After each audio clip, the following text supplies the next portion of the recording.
जहां पर एक तरफ हम देख रहे हैं मिडिल ईस्ट के अंदर एक स्टेट ऑफ टेंशन देखने को मिल रही है और इसका सीधा असर भारत के कुछ इलाकों में भी देखने को मिल रहा है। लेकिन फिलहाल लोगों के लिए एक अच्छी खबर लेकर आए हैं, जहां पर जंग के बीच में जो भी खाद्य पदार्थ हैं उनकी कीमतें स्थिर बनी हुई है। जम्मू की मंडी में जरूरी सामान की आपूर्ति सामान्य है। जो भी चीजें वहां पर हैं उनकी उपलब्धता सुनिश्चित करने के लिए सभी लोग एकजुट होकर काम कर रहे हैं, जितने भी ऑर्गेनाइजेशंस हैं या फिर सरकार भी।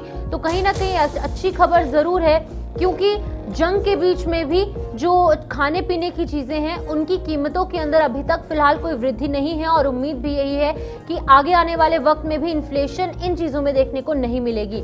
कारोबारियों की अपील है कि खरीदारी जो है वो अपनी जरूरत के हिसाब से करें। जो बल्क में स्टॉक लोग खरीद रहे हैं ऐसा कुछ भी नहीं है, आपूर्ति है और चीजों की उपलब्धता भी फिलहाल पूरी है। अमेरिका, इजराइल और ईरान के बीच में जो तनाव जारी है और जंग का माहौल देखने को मिल रहा है, उसके बावजूद भी फिलहाल खाने पीने की चीजों की कीमतों पर कोई बड़ा असर देखने को नहीं मिल रहा है। जम्मू की सबसे बड़ी थोक मंडी के कारोबारियों ने स्पष्ट कर दिया है कि बाजार में आवश्यक खाद्य पदार्थों की आपूर्ति सामान्य है और अधिकांश वस्तुओं के दाम स्थिर हैं। व्यापारियों के अनुसार दाल, आटा, चीनी और तेल और बाकी का जो जरूरी सामान है पहले की तरह उपलब्ध है और इनके अंदर किसी भी तरह की कोई भारी बढ़ोतरी देखने को नहीं मिली है। और उम्मीद भी यही है कि आगे भी जो रेट लिस्ट है, जो कि यहाँ पर अभी फिलहाल जो प्राइसेस हैं वो इसी तरीके से सामान्य रहेंगे। हालांकि कुछ एक वस्तुओं में हल्का उतार चढ़ाव देखा जा रहा है, लेकिन ज्यादा उछाल किसी भी चीज की कीमत में अभी तक फिलहाल दर्ज नहीं किया गया है। कारोबारियों ने यह भी बताया कि मौजूदा हालात के कारण खाड़ी देशों को होने वाला बासमती चावल का निर्यात फिलहाल रुक गया है। इससे व्यापार पर असर पड़ा है।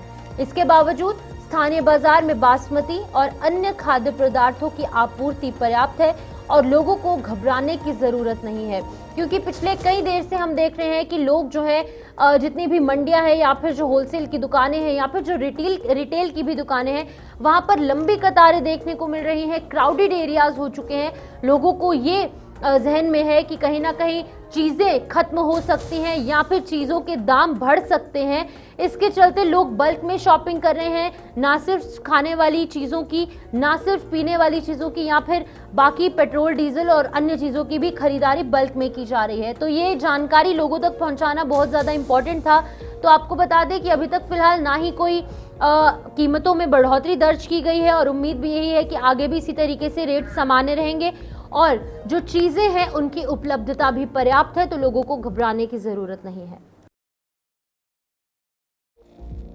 आइटम के अलावा कोई भी एसेंशियल आइटम जो है नहीं बढ़ी है। आटा, चावल, दालें, कंडीमेंट्स।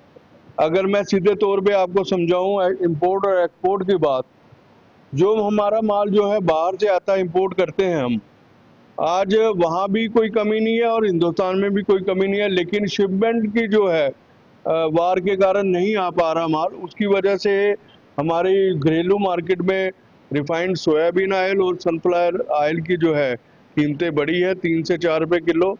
और बाकी अगर हम बाकी चीज़ों की बात करें, पल्सेस की बात करें, कंडीमेंट्स की बात करें, शुगर की बात करें, नमक की बात करें, आटा की बात करें, चावल की बात करें, तो ये मार्केट जो है कोई भी किसी प्रकार से महंगी नहीं हुई है।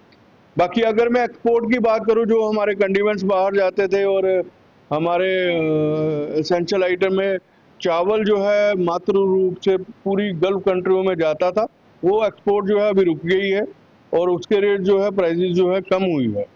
और साफ तौर पे है कि हम भारत सरकार से यही अपील करेंगे कि जिस तरह से आपने पेट्रोल डीजल के रेट जो है नहीं बढ़ाए हैं, ना ही बढ़े, ताकि हमारे